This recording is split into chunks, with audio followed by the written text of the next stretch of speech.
All right, everybody. Hello. So we have the earnings call for Rocket Companies coming up in about 10 minutes.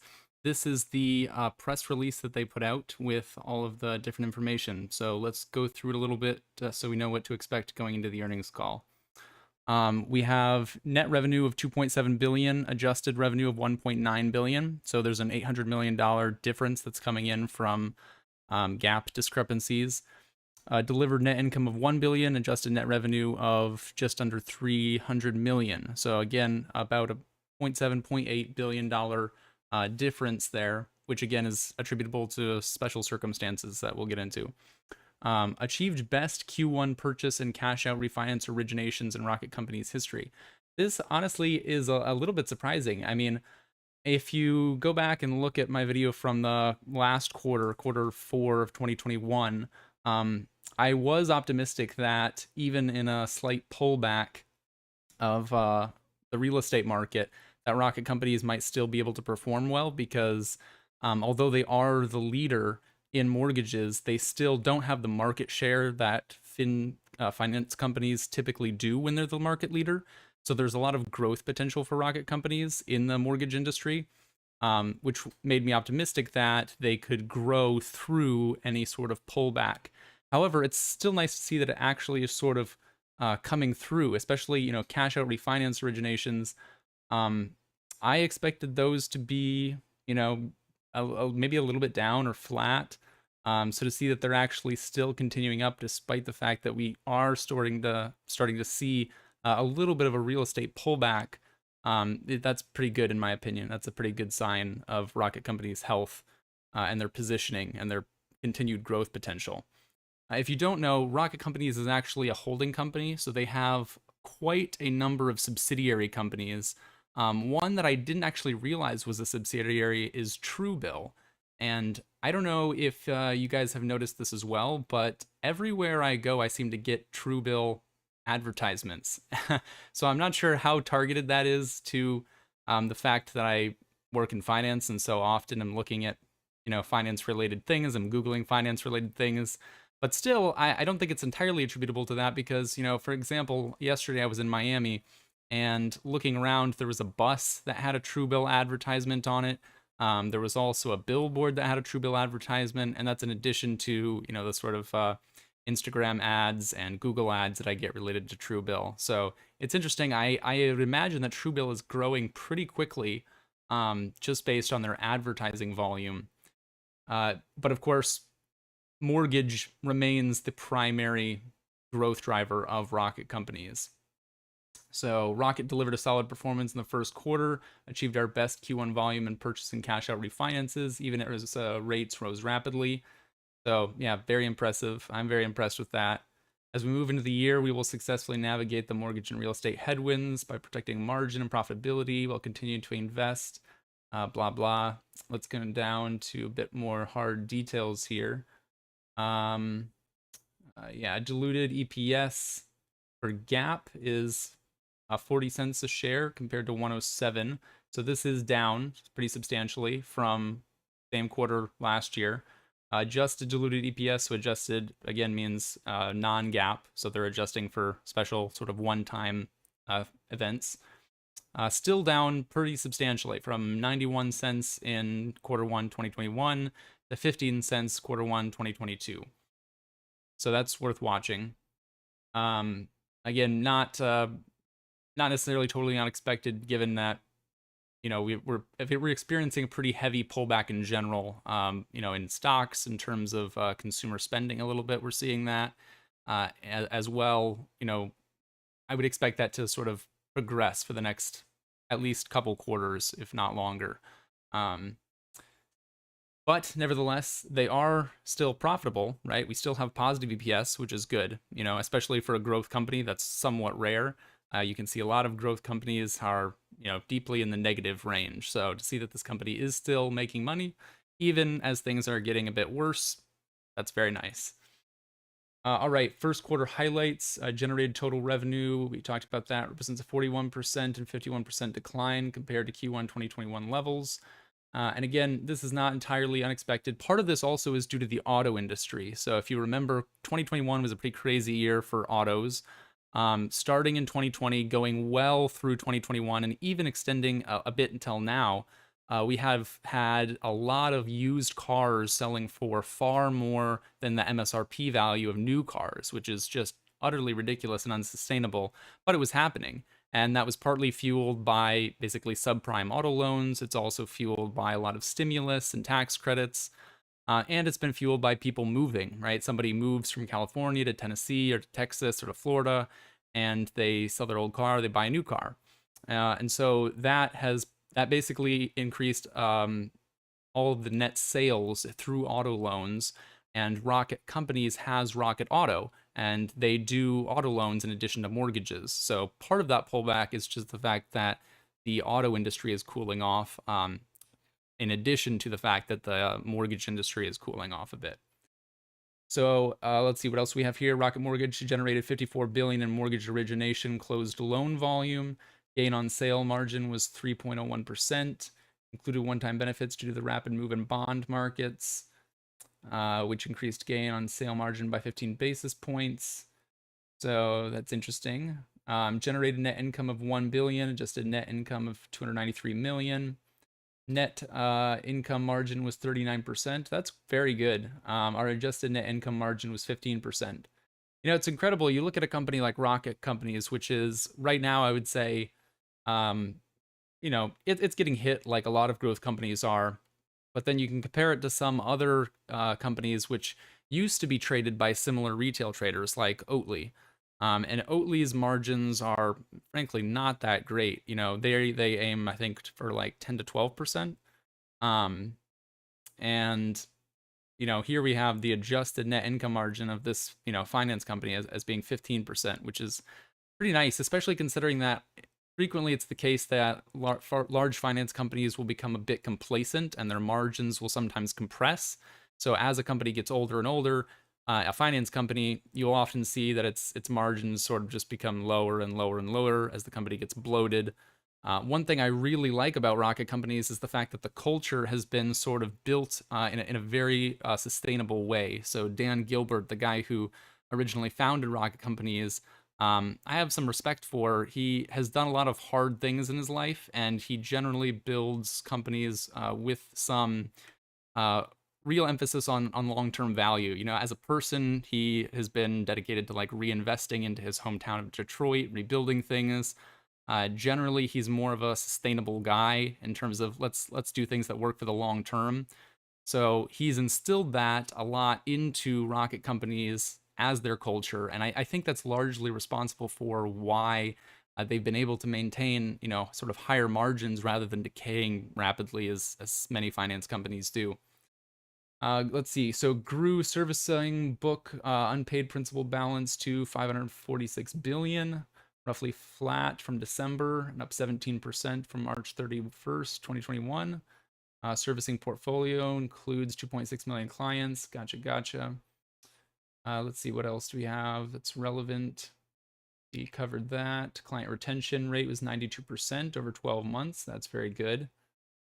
Strong correlation between this metric and client lifetime value. Again, that makes perfect sense because if we can retain clients longer, then of course, you know, we can continue to profit from them. Rocket Homes drove a first quarter record of 8,200 real estate transactions. It's amazing. Like, you know, I just really can't quite get over the fact that they're doing so well. Like, I'm so impressed by that fact. I'm so impressed with Rocket Companies, how well they're performing, even given everything that's going on. Very much a fan. Truebill, the leading personal finance app that we acquired in December 2021. So that's interesting. They only acquired it in December. Yeah, didn't realize that. Helps clients manage their entire financial lives. Increased its member base to 3.4 million in Q1 2022, up 142%. Yeah, that's impressive. 142% growth in 1 year. Again, that's not surprising. Like I said, they are advertising literally everywhere, from buses to... And a bus is an interesting place, right? You should always pay attention when you see an advertisement on a bus because it's sort of like a Super Bowl ad, right? It is a very general purpose type of advertisement. So the only companies that make money from bus advertisements are companies that have a very broad audience, right? They apply to almost anyone. So Truebill obviously has grand ambitions of applying to everyone based on the fact that they're advertising on these highly public, non-specified niche locations. It's also great if a company falls into that category because if you can advertise on a bus, because it's so general, it's generally cheaper than advertising in something that's very niche specific, right? If you need to advertise to high net worth individuals and you're going to go pay for display ads on something that is, some website that is very specific to high net worth individuals, then you're going to pay a lot for that. On the other hand, if you're going to go after anyone, you can pay for the most generic type of advertising, which is generally the cheapest type of advertising. So you sort of have a twofold benefit of like this company or this product is already great because it is very general, so you have a huge market, but also the cost to acquire customers is generally lower because of the fact that you can use the cheapest form of general advertising. In any case, they should be starting the call now, so give me just a moment to switch over.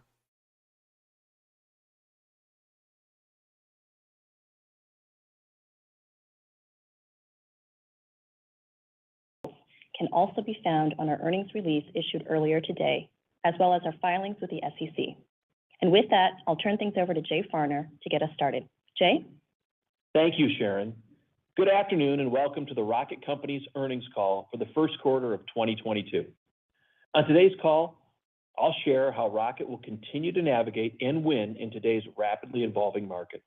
We'll discuss our strength with both purchased and cash out refinance mortgage products and how we continue to thoughtfully expand the Rocket platform. In the first quarter, Rocket Companies generated $1.9 billion of adjusted revenue and $450 million of adjusted EBITDA. We delivered adjusted net income of $293 million or 15 cents per adjusted diluted share. The rapid increase in interest rates this year has been the largest in over 40 years. 30-year fixed rate mortgage rates are now north of 6% for the first time in more than a decade, increasing over 200 basis points in the past few months. This obviously creates challenging conditions for our industry.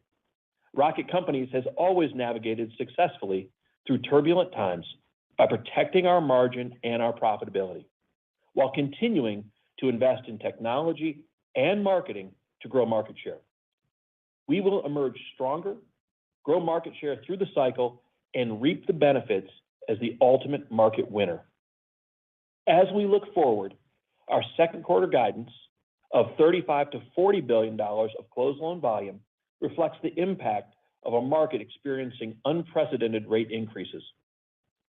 In our experience, the ability to successfully navigate this difficult market requires several key attributes: a strong national brand, broad and diverse channels to capture the top of the funnel, a scaled technology platform with high operational efficiency, an experienced leadership team with the willingness to roll up their sleeves and get into the business, the best talent in the industry, and a strong balance sheet, all areas where Rocket excels. Rocket has intentionally built our platform, ecosystem, and multi-channel business model to navigate tough market conditions. We have invested in the pillars of our platform for decades, with more than $7 billion invested in our trusted brand, leveraging important performance marketing insights strengthened by more than 200 million client records in our vast data lake, investing heavily in cutting-edge technology, attracting the best talent in the industry, and growing our premier enterprise partnerships.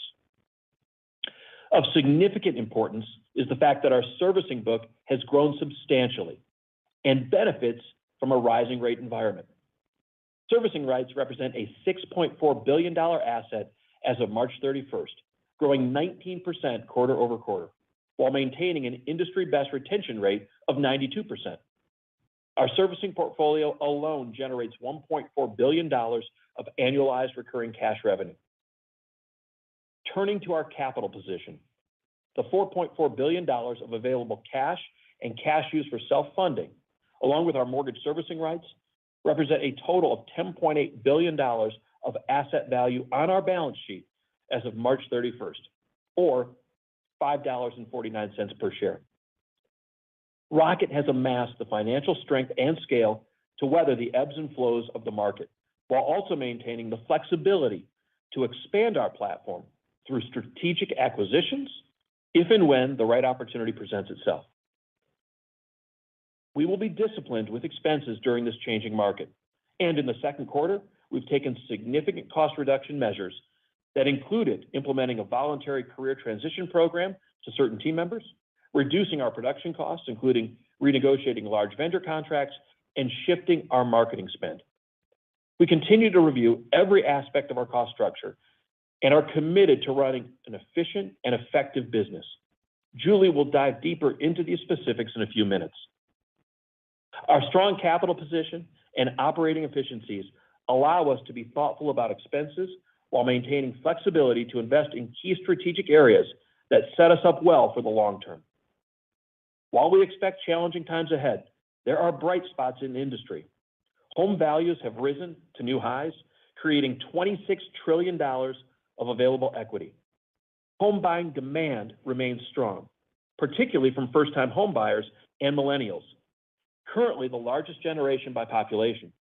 This is perfect for us since 75% of the clients who apply using Rocket's online platform or app are first-time home buyers or millennials. In fact, recent securitization data shows that Rocket was the nation's largest lender to first-time home buyers in 2021.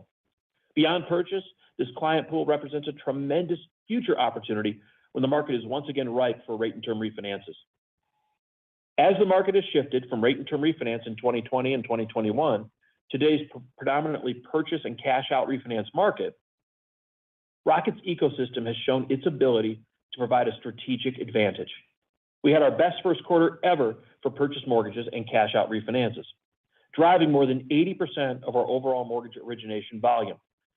Each and every day, our bankers are having nearly 35,000 conversations, helping Americans achieve their dreams. Our technology platform helps deliver the speed and certainty that are critical in today's purchase-heavy market that our clients, as well as our real estate agents and broker partners need. In fact, we recently launched the Fast 15 program for our mortgage broker partners, guaranteeing broker purchase loans will go from documents received to clear to close in 15 business days or less. In addition, for the first time, Rocket Pro TPO has gained the title of #1 most favored brand among mortgage brokers for its account executives and operation support, according to a brand health study conducted by a third-party firm. This speaks to our commitment to helping our broker partners succeed and grow. We look to further harvest our opportunity in cash out refinance, leveraging exceptional marketing expertise, our vast data lake, client insights, and highly trained Rocket Cloud Force. Our bankers are educating clients about using record levels of home equity to consolidate high interest debt, remodel their homes, or help navigate life's events like marriage or a growing family. As we move into Q2, which has been seen by many as the official start of home buying season, our purchase pipeline has been robust. Pre-approvals hit a record level in March, and our verified approval letters grew by more than 40% year over year. We continue to invest and expand the Rocket platform. Truebill, which became part of the Rocket ecosystem in December, has continued its impressive growth. The company now has 3.4 million members, up 142% from Q1 of 2021. Included in that 3.4 million members are 1.7 million paying premium members, more than doubling from Q1 of 2021. Truebill helps our clients manage their entire financial lives and keeps our clients engaged in our ecosystem, generating over $100 million and growing in annualized recurring revenue. Rocket Homes notched 2 bests in March, setting a record for the number of real estate transactions and reaching 2.8 million monthly active users, both more than doubling year over year. Our Canadian subsidiaries are growing rapidly. Edison Financial, our digital mortgage brokerage, surpassed $500 million in cumulative funded loan volume from its first month of production in March of 2020 through March of 2022. Funded loan volume more than doubled and purchase volume more than tripled in Q1 compared to the same quarter last year. And Lendesk, our fintech provider, servicing brokers, successfully integrated the acquisition of Finmo and nearly tripled its mortgage submission volume from the first quarter of 2021 to the first quarter of 2022. Rocket Solar continues its expansion. In fact, it currently operates in 27 major markets across 9 states, including Arizona, Florida, and South Carolina. and a full public launch is slated for early next month. We see exciting opportunity ahead to serve our clients better and in more ways, further extending client lifetime value by leveraging our platform. With this new phase of the mortgage cycle, we look forward to executing on our playbook to exhibit the true strength of our platform. At the same time, we continue to move forward with fulfilling our mission to be the best at creating certainty in life's most complex moments so that our clients can live their dreams. With that, I'll turn it over to Julie to go deeper into the numbers. Julie? Thank you, Jay, and good afternoon, everyone. As we navigate through these rapidly changing market conditions, Rocket has continued to deliver profitable results while also further building out our platform and investing in key areas of our business. It's important to frame what we have experienced in the past few months. Since the beginning of the year, market conditions have changed dramatically. The rapid increase in interest rates this year has been the largest in over 40 years. Just last week, the Fed raised rates by 50 basis points. The first time in 22 years, the Fed has raised rates by more than 25 basis points at any one time. With this backdrop, our company continues to perform, and we are proud of our first quarter results. Rocket Companies generated $1.9 billion of adjusted revenue in Q1, compared to $4 billion in Q1 of 2021. We had $450 million of adjusted EBITDA in the quarter, representing a 23% adjusted EBITDA margin.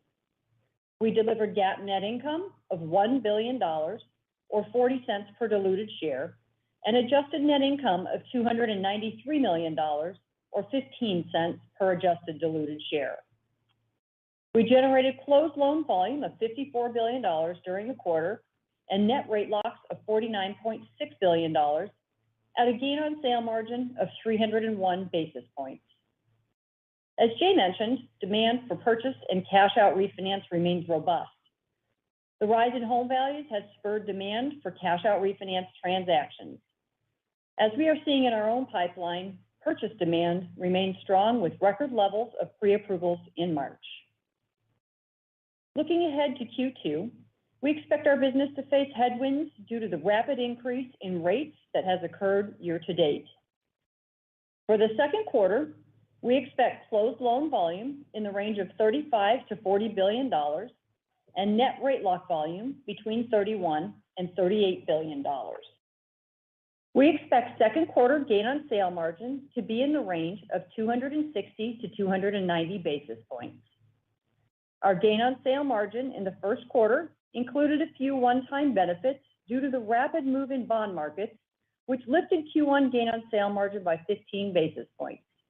Excluding this 15 basis point lift, our first quarter gain on sale margin would have been 286 basis points. Moving on to expenses. As a result of the rapidly changing mortgage market, we are taking significant cost reduction measures throughout the remainder of the second quarter. We expect to incur a one-time charge of approximately $50 to $60 million related to the voluntary career transition program that we rolled out in the second quarter. Excluding this one-time charge, we expect Q2 expenses to be down approximately $200 million to roughly $1.4 billion, as compared to first quarter total expenses of $1.6 billion. Around $100 million of the decrease is related to lower production expenses. The remaining decrease of approximately $100 million is expected to be driven by cost savings from a partial quarter of our voluntary career transition program and reductions in other non-team member related costs. On an annualized basis, the cost savings from our voluntary career transition program are expected to be around $180 million, or roughly $45 million per quarter. We are focused on serving our clients and taking care of our team members. We will be disciplined with expenses while continuing to invest in key areas of our business to support the growth of our platform and ecosystem to position Rocket well for long-term growth. As we've talked about on prior calls, our servicing book is a strategic asset for Rocket. As of March 31st, our servicing portfolio included 2.6 million clients with $546 billion in unpaid principal balance. During the first 3 months of 2022, the value of our mortgage servicing rights increased by $1 billion, or 19% compared to Q4, including newly created MSRs and the mark-to-market adjustment to $6.4 billion. While the mark-to-market change in MSR portfolio value is excluded from our adjusted net income metrics, it's worth noting that the positive market adjustment on the portfolio was $739 million in the first quarter, which is countercyclical in a rising rate environment. As a reminder, the mark-to-market increase in the value of the servicing portfolio is a result of the assumption that with the higher interest rates, servicing cash flows will extend and therefore our recurring cash revenue will be greater. Our net client retention rate was 92% as of the first quarter of 2022 and reflects our ability to drive substantial client lifetime value for clients coming into our mortgage servicing book and positions us well to serve our clients for their next mortgage and across products in the Rocket ecosystem. We also drive a considerable amount of annualized recurring revenue from servicing our clients' mortgages. During the first quarter, annualized recurring revenues from our servicing book were over $1.4 billion. As Jay mentioned, when considering the cash flows from our servicing portfolio and Truebill, we have more than $1.5 billion of annualized recurring revenue as of March 31st. From a capital allocation perspective, we have always prioritized maintaining a well-capitalized balance sheet with substantial liquidity capable of navigating different market conditions while remaining opportunistic. We exited the first quarter with $2.3 billion of cash on the balance sheet and an additional $2.1 billion of corporate cash used to self-fund loan originations for a total available cash and self-funding of $4.4 billion. Total liquidity stood at $7.7 billion as of March 31st, including available cash plus undrawn lines of credit and our undrawn MSR line. Our $4.4 billion of available cash and self-funding, combined with $6.4 billion of mortgage servicing rights, represent a total of $10.8 billion of asset value on our balance sheet as of March 31st. This equates to $5.49 per share. We are well positioned in the current environment and will continue to deploy our capital in a strategic and disciplined manner to generate long-term shareholder value. With that, we are ready to turn it back to the operator for questions. Thank you. We will now begin the question and answer session. To ask a question, you may press star then one on your touch tone phone. If you're using a speakerphone, please pick up your handset before pressing the keys. To withdraw your question, please press star then two. In the interest of time, please limit yourself to one question and one follow-up. At this time, we'll pause momentarily to assemble our roster.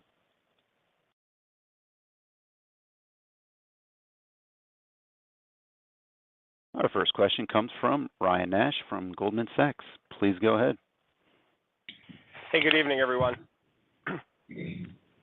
So, Jay and Julie, maybe we could flesh out the guidance a little bit more. So you talked about, voluntary separation and other non-headcount related cost reductions. I'm guessing there's an element of scaling back in marketing. So, and when you put all this together, given the revenue backdrop, do you think you have enough leverage on the cost side to remain profitable in the near term? And then second, just stepping back, how do you see the next few quarters of this cycle playing out? And what is sort of the Rocket playbook in terms of how you expect to navigate through the cycle from a profitability perspective? And I have a follow-up. Sure. I'll get started, and I think Julie can chime in. But as I've been telling some of our team members, we're kind of in the third inning here of this process, and one that we've lived through before. Certainly back in 2008, 2009, 2010, we saw little glimpses of this in 14 and 19, but something that you've got to have a long-term view while you're taking short-term actions to ensure that the company is set up for success. And that's exactly what we've been doing. I think you can tell from my comments and from Julie's comments and I'm very proud of the team and how quickly we've been making adjustments. So you asked a question or made a comment about marketing. It's not as much a reduction in marketing as it's a shift in marketing.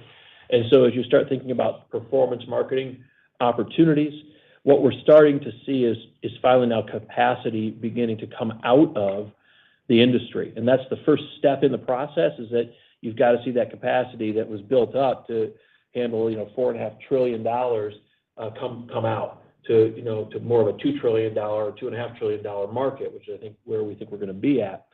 And as that happens, then opportunity starts presenting itself. So when we look at our marketing and our reach, although the market's moving from $4.5 trillion to $2 trillion, certainly our ability to reach clients who are interested remains much stronger than that. And so that sets us up for long-term success. The next phase of that process is leading your team. And this isn't something you're going to see on a spreadsheet or probably read about in an earnings release, but you've got all of your team members, in particular your marketing team members, your mortgage bankers, your operations folks, who are now moving into a brand new mortgage market. And so the amount of effort that our leaders are putting in and day out, meeting, coaching, adjusting mindset. I mean, this is the hard work that you don't necessarily read about in business books, but that you have to do, that our leaders are doing day in and day out to position our banker force to be successful. And I'm watching it, I'm on the floor, I'm seeing it, and I'm seeing the shift and the change that gives me incredible confidence. So on that offensive side, shift the marketing, leverage the data, ensure we're reaching the right client with the right offer, get the operations, marketing, and team members adjusted to the new market, and then go out there and hit the rock every single day. And in the end, you win. And that's what we've demonstrated over 36, now almost 37 years. On the more defensive side, and Julie can speak to this, get your expenses in order and ensure that you've got a tight grasp on everything you're spending and it's the right place to put your dollars. And she can kind of talk about where we're at and where we're headed. And then, of course, leverage your balance sheet. And, so we're in a better position than we've ever been in. We talked about the asset value of our organization, but as we see people pull back, as we see capacity get reduced, as we see people struggle, there'll be opportunities. And if they're the right ones, we're positioned from an asset perspective to take advantage of those opportunities that will position us to grow. And then the last thing I'll say before I turn it over to Julie is keep investing. And so we talk about a Rocket platform, not just Rocket Mortgage. And clearly our history has been originating mortgages. But if you look at the hundreds and hundreds of people we have today in our product strategy group, in our marketing group, in our platform tech group, they are working on things that will grow out our technology platform to serve consumers far beyond mortgage. And that you want to keep investing in that. Here's why. The more clients that we engage with and bring into our ecosystem at higher interest rates, the more people we will be able to help when interest rates fall. And I don't need to explain that to you. You can just go back and look at 20 and 21 to see what our company is capable of when we see a reduction in interest rates. Now magnify that by continuing to have other services, Truebill, Rocket Homes, Rocket Auto, where we're engaging with clients and we're setting ourselves up to have relationships with those clients and data about those clients so we can assist them in the future. We're setting ourselves up for the next opportunity to reap those benefits. But you got to do the hard work now, and you've got to manage the business now, and we've demonstrated our ability to manage it profitably for 36 plus years. So Julie, maybe you want to comment on how we think about expenses in the process that we're working through there. Yeah, I sure can. And, as we've said many times before, and just to reiterate what Jay says, the decisions that we're making are intended to position the business for that long-term growth. So we won't make short-term decisions on expenses that are going to sacrifice long-term profitability. We've seen time and time again, we've been through these cycles. The amount that we can save today is going to be dwarfed by what we can make in the future when the upside opportunity comes to us by holding a little bit of extra expense. We've seen that time and time again. So, that being said, we're certainly very, very diligent and responsible about how we're looking at our expenses. So this is why we're seeing our second quarter expenses coming down roughly $200 million from $1.6 billion in the first quarter to about $1.4 billion in the second quarter, excluding the one-time charge of the $50 to $60 million related to our voluntary career transition program. So it is something that we are going to continue to be focused on throughout the year. Costs do take some time to come out. We'll have, through natural attrition, through looking at non-team member expenses, there will be other opportunities to continue to impact our expenses. And maybe just to put a little bit of a finer point on some of these savings, the cost savings that we'll get from our voluntary career transition program are expected to be around $180 million on an annual run rate basis, so $45 million a quarter. About half of that $45 million a quarter is going to be realized in the second quarter, so we'll see a full quarter of that in the third quarter as well. So there's a lot that we will continue to look at here as we go through the rest of the year, but that's how we're looking at our Q2 earnings. And if you annualize that run rate, if you think about $200 million coming out from Q1 to Q2, another $20 million coming out in the third quarter when we fully implement all of the savings from the transition program, it's about $880 million of annualized expenses that we're going to be taking out here. And if I could just ask a follow-up question as it pertains to gain on sale. So, the guidance for next quarter implies slight pressure, and to Jay's comments, we're starting to hear capacity coming out, which is a good sign. However, just given how rapid the market's moved from 4.5 down to 2.5 trillion, I'm curious how you think about what the environment can mean for margins just beyond the next quarter, particularly if we don't see capacity coming out at the pace commensurate with, the size in which the market is adjusting to. Yeah, I think capacity is coming out quite rapidly. As I watch and talk to other leaders across the mortgage space in particular, and as you listen to Julie's comments, excluding kind of some one-time effect of margin in Q1, I think she referenced 285, 286. Yep.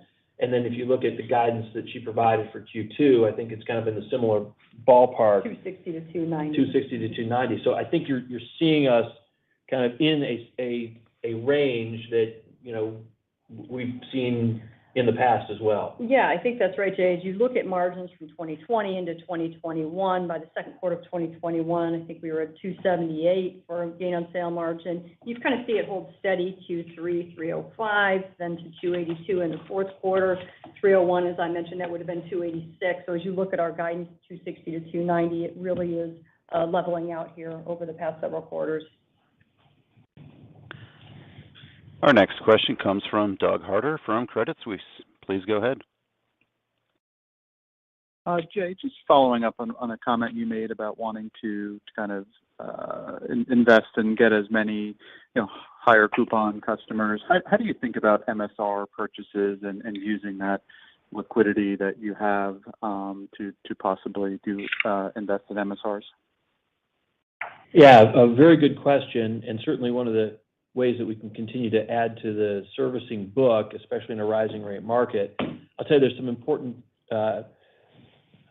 strategies that we are working on to inform that decision. And I referenced our Rocket Central team because as we think about Truebill, as we think about some other programs we're working on to launch this year, the engagement of that client is critical for us.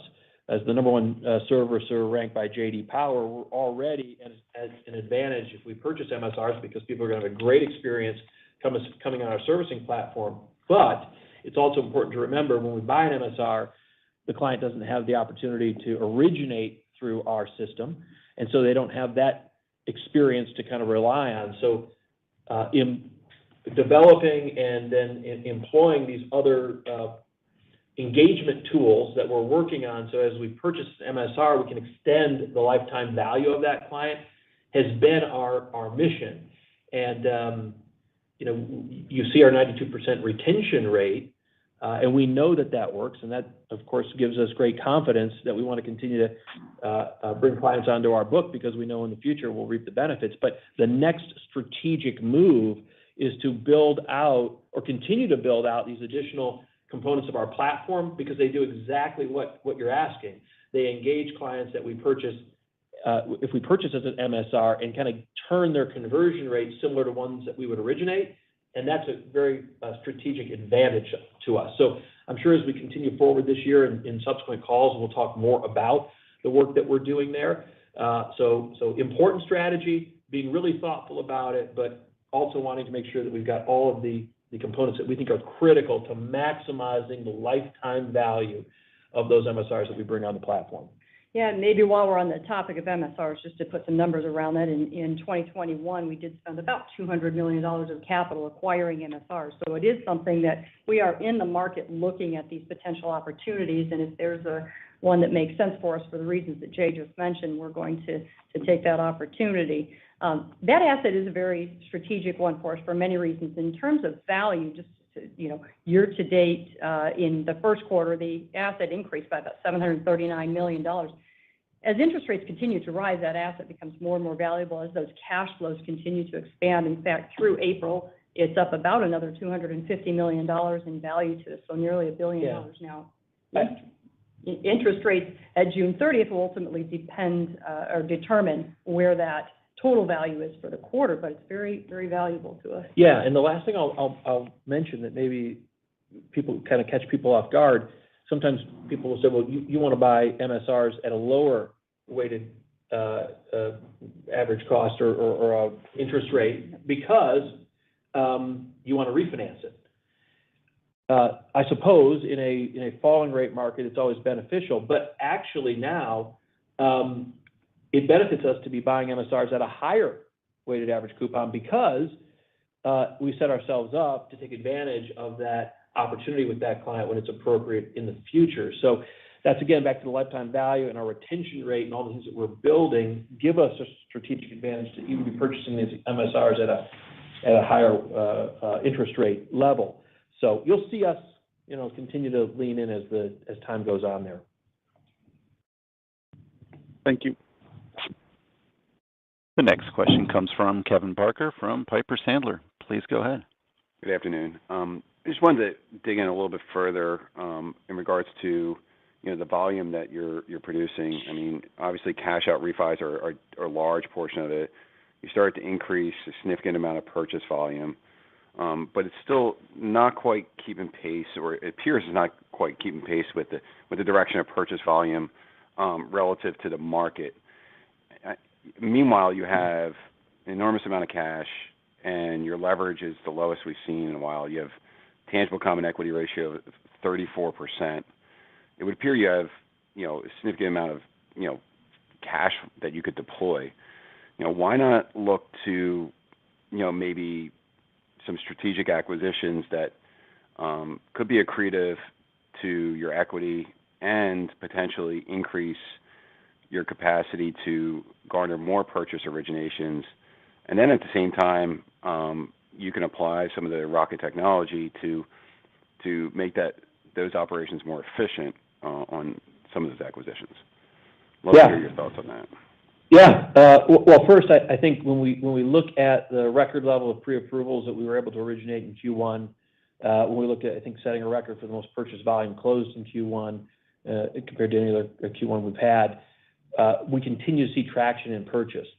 I think that will be amplified by the fact that the capacity is coming out quickly, and in particular in areas where people don't have the strong resources to continue to market. So I feel very confident about our way to, our ability to organically grow purchase. That said, your other comment about the availability of strategic opportunities that may allow us to lean into the purchase market, there are a handful of those type of opportunities that exist, and I think it's just a matter of staying close to them, watching them, and ensure that we are making the right, if we make an investment, making the right investment at the right time. And like Julie always says, we've got the capital to be strategic, and that's what we'll do. And do you also see it as an opportunity to potentially increase your float, just given the limited amount of float that exists for today?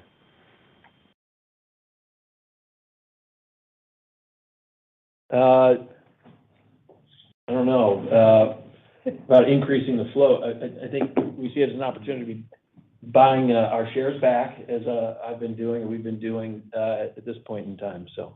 Got it. Okay. Thank you for taking my question. The next question comes from James Faucette from Morgan Stanley. Please go ahead. Hi, this is Blake Netter on the line for James. First question, certain competitors are leaning into HELOCs.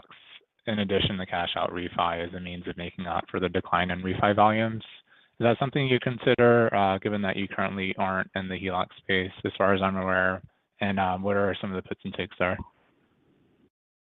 Yeah, our product strategy team and our team in capital markets is very actively looking at additional programs that we can offer. I think they've rolled out a few different programs here recently, in particular to our TPO space. I was reading something here a week or two ago. And so we're active there, whether it's a HELOC or a second or those type of things. I know they'll continue to think about the right products that help our clients not only today, but then allow us to build a relationship to assist them in the future. One of the things that we've stood a team up here recently on is the rolling in of seconds and solar and or home improvement loans, because certainly it makes sense for those clients to do so even in a rising rate market. And so we'll continue to think about those products and rolling them out and understand not only the revenue that bring us today, but also the future revenue we'll gain when it's time for those clients to refinance again. Got it. That's helpful.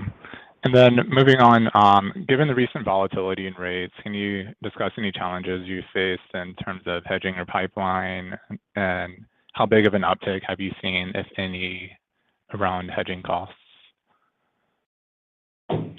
I would say that our capital markets team is doing an excellent job hedging the pipeline.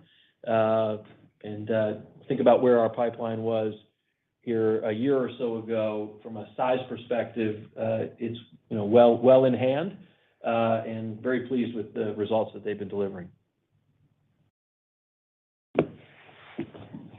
The next question comes from Brock Vandervliet from UBS. Please go ahead. Good afternoon. Thanks for the question. Just in terms of, as you kind of rejig your marketing outlook and your resource commitment, how has that affected your orientation toward direct to consumer versus partner?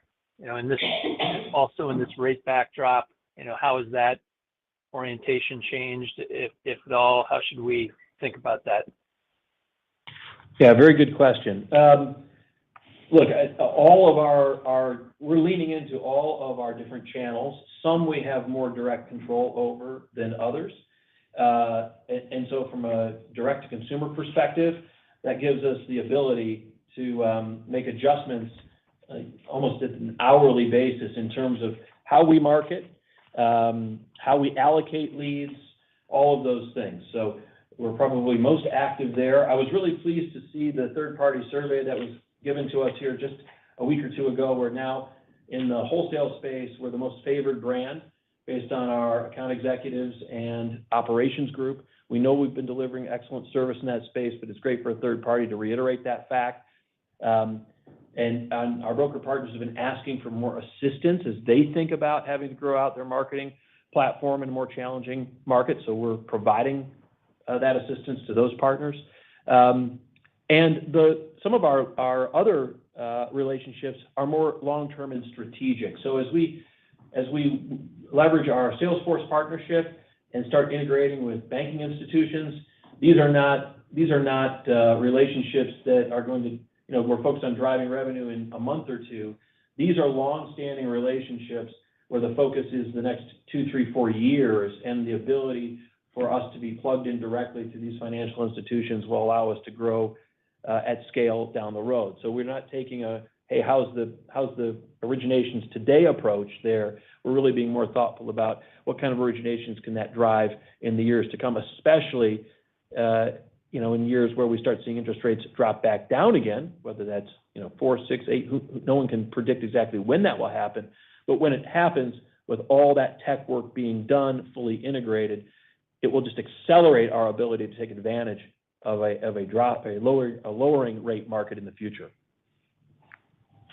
Okay. And as a follow-up regarding gain on sale, I heard the overall guidance, which is helpful. Is there any particular contours you'd call out, again, in terms of the direct-to-consumer versus partner break on gain on sale?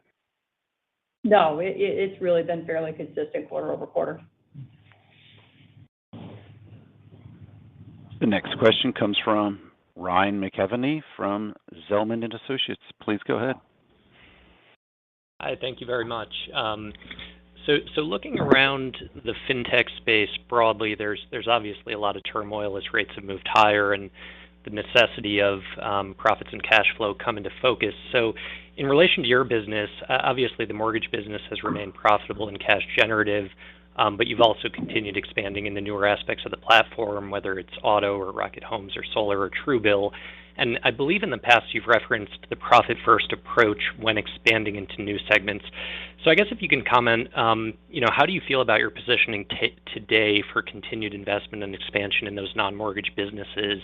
Are you driving profits across those businesses today?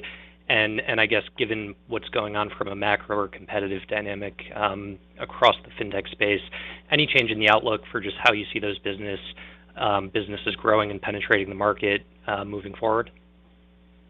Yeah, so I think Julie can make a few comments here, but our philosophy has been certainly when you're standing up young businesses, the infrastructure and the growth is the primary objective. I talked a bit about the success we're seeing in Canada today, both on the tech side with Finmo and Lendesk technology, and then the Edison side with the growth there in the brokerage. That's a few years of investment that we're now really starting to see the traction. And it's a very interesting market for us because folks are refinancing their mortgage there every 3 or 4 years, regardless of interest rate. And so, now we'll start thinking about those businesses as they get their feet underneath them from a profitability perspective. On things like a Rocket Homes or a Rocket Solar, those businesses offer some very good unit economics. Rocket Homes in particular allows not only for our clients to have a great experience, but has an impact across our platform. And so when we think about that business and how it impacts both mortgage and title and real estate, we think about that as being operated as a profitable business.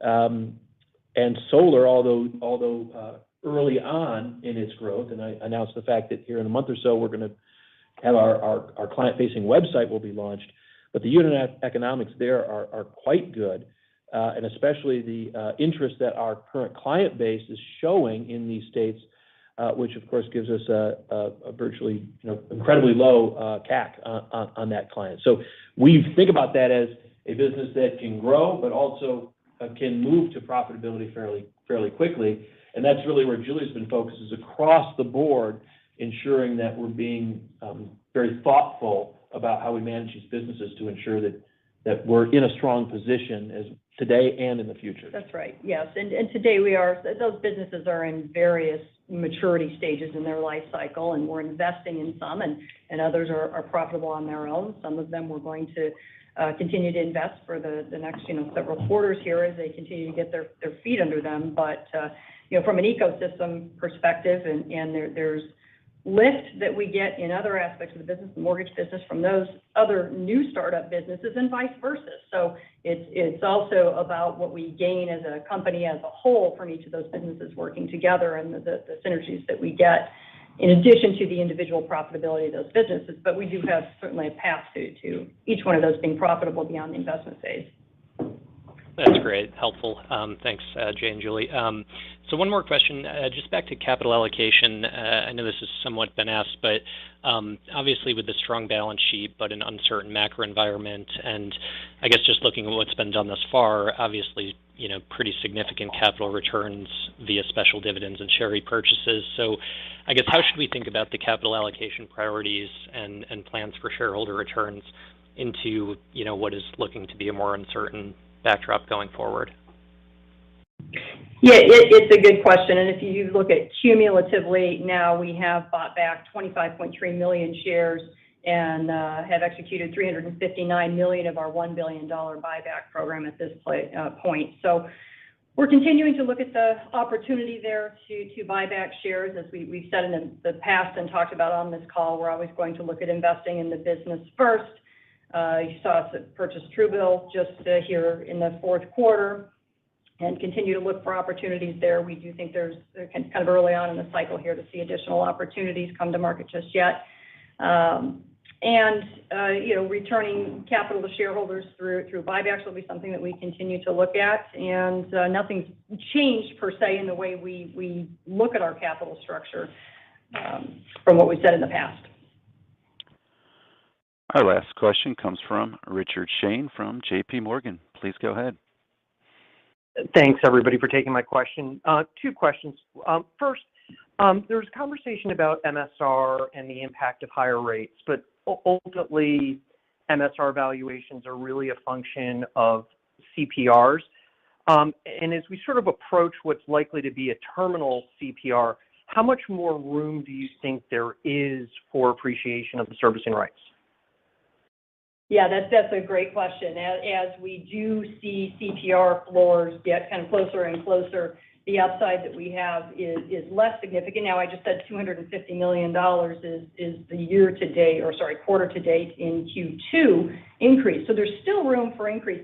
Interest rates also drive that. The earnings on float is very significant to the assumptions that drive the value as well, and that is what is driving a lot of the increase in the second quarter. So you'll have both of those at play with still some upside room, but you're right, the level of upside does start to diminish. Yeah, and that actually is an interesting opportunity perhaps, because as we think about, and Julie spent a lot of time thinking about or talking about the management of this business, I think she referenced on an annualized rate, the $800 million or $880 million of cost savings that we've now taken action on. And we talk about the margin, and we talk about the direct to consumer, and we talk about the profitability. We're in a situation where holding MSRs still benefits us, and we discuss our platform and lifetime value. I imagine that we'll see others have to sell MSRs to raise capital to continue operations, and that should present an opportunity for us to strategically be purchasing those MSRs as there's more pressure in the market for those who need to sell. So that, along with origination platforms, tech platforms, all under pressure, means that thoughtfully exploring these opportunities, bolt-on or otherwise, is an important place for us to focus our energies as we go through the year. Got it. That's helpful. Second question, and again, I want to be sensitive to the context of this, which is that some of the new sort of alternative products in the mortgage business are very small in the context of your balance sheet and your overall business. But one of the hallmarks of Rocket as a public company has been mitigating liquidity risk related to originations by focusing on the conforming markets. And when we think about some of the other products that you're expanding into, I suspect that there is greater liquidity risk or uncertainty in terms of execution. Can you just talk about that a little bit and how you manage that? Well, if you look at what we're originating today from a mortgage perspective, we've got great liquidity. We'll always be thoughtful about anything that we're doing and whether we do want to hold any of that because we think it's a good financial investment for us, but always also making sure that we've got other avenues for that product. And if you're talking about products outside of mortgage, same situation. Everything that we're working on today, it's really our option whether we would want to hold that or whether we want to sell it, but there's multiple buyers in the marketplace for us. And I think that's an important philosophy that we've had for many years and we will continue to have. Agreed. We will always be looking first at making sure we have liquidity for those products that we originate, whether it be immediate liquidity, certainly to finance it, to consider securitizing it down the road as the volume grows.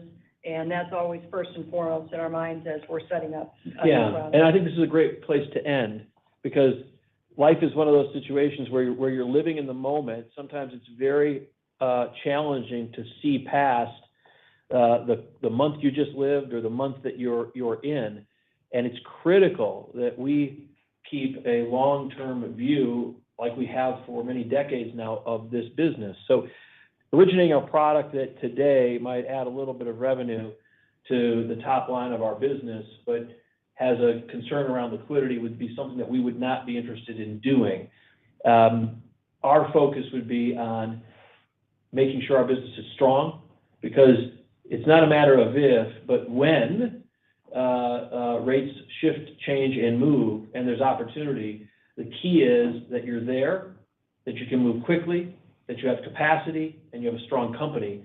And the way that we're setting up our platform and the way that we're continuing to grow our business as we bring on higher interest rate, and the entire industry brings on higher interest rate clients, is that what we've done in the past, we will be able to do again, but at even greater scale. And so we would never want to put any of that at risk over some sort of short-term decision around a product that's not liquid. Our focus here is continuing to invest in all of the things that we know that will build out this platform for the long run to have success and take care of our clients and take care of our team members. This concludes our question and answer session. I'd like to turn the conference back over to Jay Farner for any closing remarks. Well, thanks everybody for joining us. We appreciate all the thoughtful questions, and we look forward to catching up with you again here at the next call. Having a great night. The conference is now concluded. Thank you for attending today's presentation. You may now disconnect.